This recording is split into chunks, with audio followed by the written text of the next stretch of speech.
you've seen from Houston, Washington last year? They changed head coaches, but it's the same system and all that. What do you see out of them so far? Very well coached, first and foremost. Lots of talent. They had 2 players drafted last year in the NFL and some others that are still in camp. So they are a very good opponent. And it'll be a great test for us to start the year. How hard is it maybe for them to replace a guy like Cooper Kupp and some of those other receivers that they're going to have to replace, which they lost a lot of the freshmen from last year? Yeah, every year it seems like they have a tremendous offense, so I'm sure they've had guys waiting in the wings. Kupp and those others were dynamic players that could have played for anybody, so I'm sure they'll have another group that can come in and compete very well. Your thoughts on the quarterback? Yeah, he's a good player. Really moves around, extends plays. We had one at Houston named Case Keenum that he kind of reminds me of. Very accurate, can get out of the pocket, make plays, can hurt you getting first downs with his legs, and is a real competitor.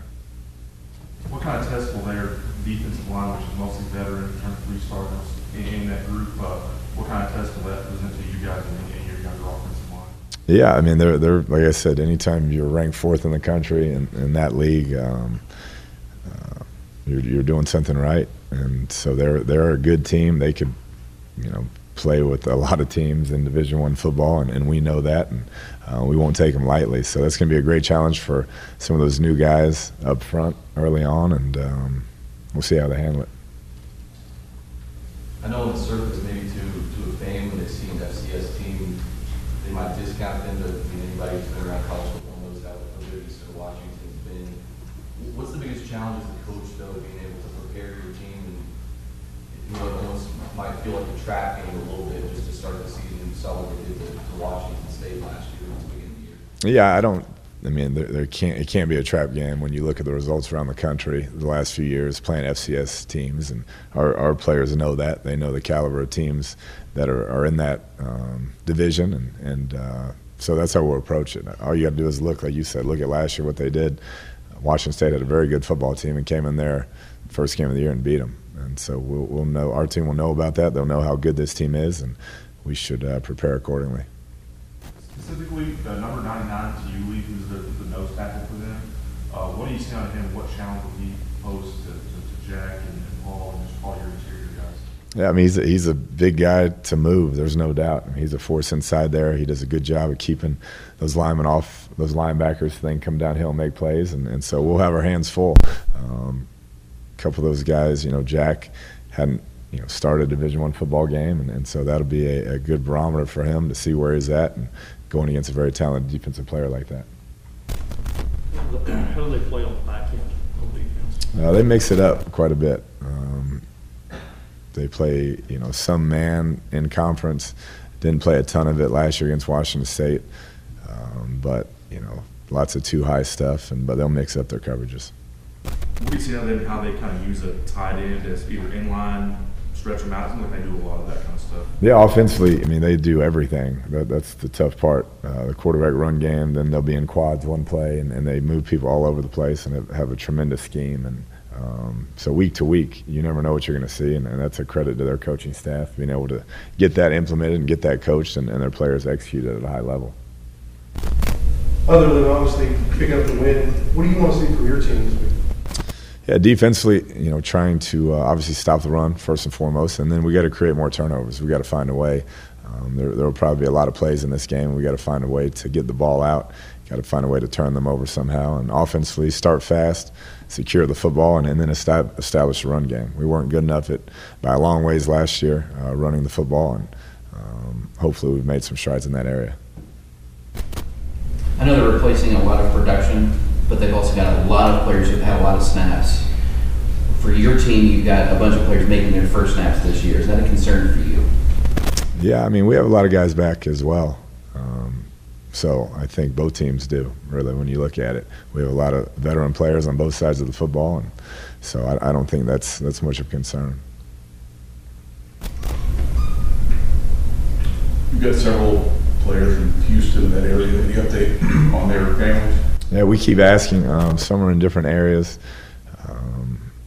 that haven't been hit too significantly, and I know a lot of people are trying to figure out whether to go or to stay, and so we just get daily updates from our players, and our thoughts and prayers are with their families, and hopefully that subsides soon, and we can get on the road to recovery down there.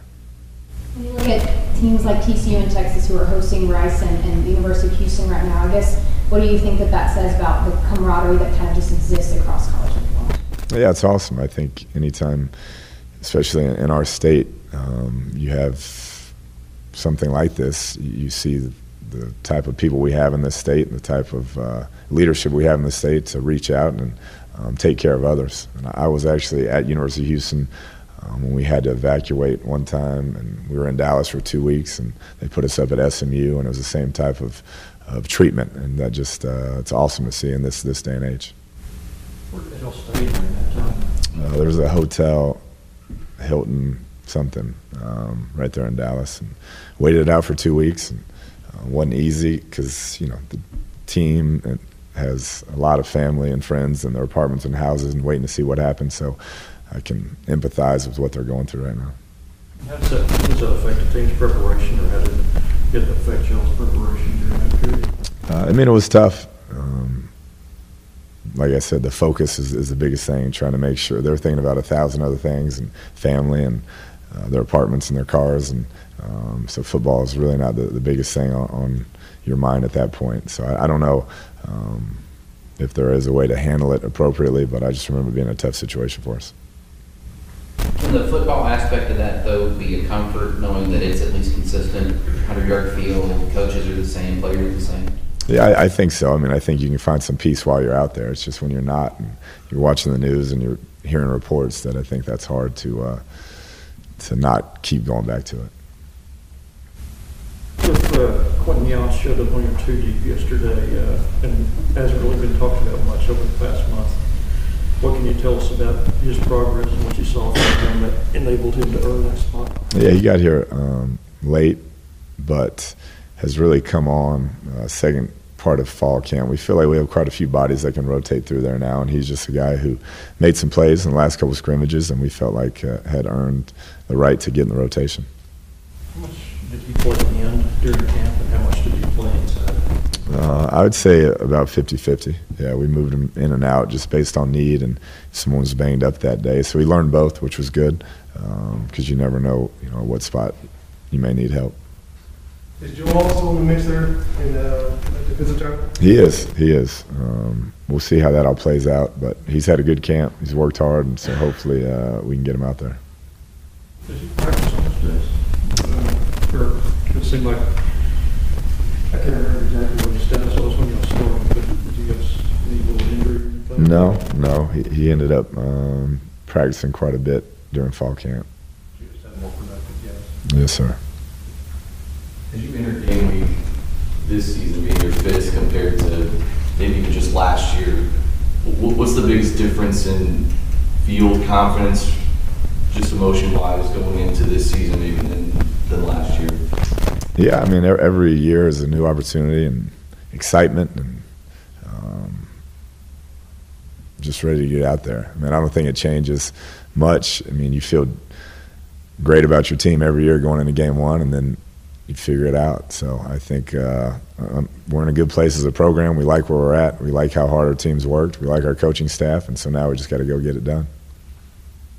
You probably answered more questions about feeling pressure this offseason than you can probably count. I know you said, look, if you're not going to the college football playoff or in the mix, any coach kind of feels the heat. But I wonder, this offseason, was there ever an inner battle at all, questioning how you've done things before and just trying to look at it in a different way, and then maybe reverting back to what's gotten you here and the success that you've had that's put you in the position that you're in, and whether you look at philosophy-wise differently than years past? I think you evaluate every offseason, what you did good, what you did bad, what you can get better at, and then you take it from there. And a lot of it has to do with your personnel, your team, and your staff, and what you're going to be good at. And that's what we try to do each offseason, is evaluate what we did good, what we did bad, and where we got to go from here. And so we didn't change that philosophy. Can you give us an idea of how the running back rotation might shake out Saturday? I really can't, because I'm not sure exactly. I think Justin Stockton will start the game, and then we'll kind of roll with it from there. We want to make sure that the next guys in, if it's going to be Trey or Desmond, are comfortable with the plays we're giving them, being that they haven't been in the system very long. And so we'll kind of start with Justin and seeing how the game goes, take it from there. Is Felton in the mix there? He is, yeah. Felton's had a really good camp. He's a guy who you always know you can put in. He's going to execute your offense at a high level and be very steady for you. Got to go check once we actually get through week one. But a couple weeks back, Nic Shimonek was on the verge, and I still think he is this weekend, to be the only the only quarterback at the FBS level, or the Power 5 level rather, to be in his 5th year and actually have it be his first game that he will start. What do you expect his emotions to be like just going into a setting like that after having waited for an opportunity for so long? Yeah, I think all that's kind of gone by the wayside. I mean, he knew he was going to be the starter for a while, and so he's had a lot of time to let it digest and really just work his tail off to make sure that he made this last year count. So I don't think there'll be any sort of crazy emotions. He played some really meaningful football for us last year and played at a high level, and so I think his focus is just to show everybody how good he really is. Just from y'all's conversations, though, do you sense that desire to go out and be able to show what he's capable of and why he waited around for this opportunity? Yeah, no question. I mean, he wants to get his money's worth. When you sit around that long and you're around really good players and you know you're a talented player yourself, you want to make sure you maximize that 1 year you have. And he's done everything to put himself in that position to do it, as far as work ethic and studying and leadership, and now it's just a matter of going out and executing. As the head coach with Stockton being the running back, how many ideal touches do you think he's going to get for the season? What would be the ideal goal for you to hit for him? For the season? Yeah, I'm not sure. Like I said, we're going to kind of rotate that as the game's going, as we're doing. I did a poor job last year getting him going in certain situations, circumstances, and I'll do a better job this year. So his touches should be up as long as he's healthy, because he's a dynamic player, and we'll find ways to get him the football. Has the team moved back to the double T yet? Not yet. Not yet. We're still trying to figure that out. Is that a possibility where you go into the game without earning the double T? You have to show up on Saturday. Check it out. All right. What have you thought of Mike Thomas and how much of a job do you think he can make from year 1, year 2? Yeah, I've been very proud of Mike. He came on at the end of last year. He was really flashing in some of those last few games, and then watching him this offseason, the way he's changed his body, the work ethic, the pace of play, going full speed every rep. It's really been exciting to see, and he's become more of a vocal leader for us as well. So that second year, coming from junior college, it seems like everything's slowed down for him, and been proud of the camp he's had. You kind of touched on it, but it seems like he's done what y'all wanted him to do in terms of getting in the best shape he can be in. Yeah, we felt like that's where an area that we had to get better at, so he could play more snaps at a higher level. And when he was out there, we needed him to go full go. And that's the biggest difference I've seen is that he's bigger, stronger, faster, more conditioned. And when we ask him to go, he's going full speed every play. What kind of an impact do you think you've had or hope that you've had being more involved with the defense? I think more than anything, just so they know that, hey, we're on this together. I'm here with you, and we've been working our tails off to get this thing right together, and let's go out and show how much we've improved. I know a lot of times we probably get questions about Mike Leach, having played 3 years for him, but having played for Spike for a year, you guys wearing the decal on your helmet. How often do you share lessons or stories with some of your players about Coach Spike and just your thoughts on being able to honor him and wearing the decal on the helmet this year? Yeah, he was, obviously the one to recruit me, and I was here 2 years with Coach Dykes, and just a great man, great mentor. You look at how he treated people more than anything. He was a great coach, won a bunch of games, did more with less than probably anybody in college football. But the way he treated people, the relationships he carried on, the impact he had on their lives, it was awesome. And he's a guy that if as a coach, if you can be half of what he was to people, then you're going to be a wild success. Some kind of almost Snyder-esque things in how he went about coaching and the person he was. Yeah, I think they obviously were friends, and they went about it different ways, have different personalities, but both had a great impact on the game and a great impact on the players they coached. Thanks, Coach. Thank y'all.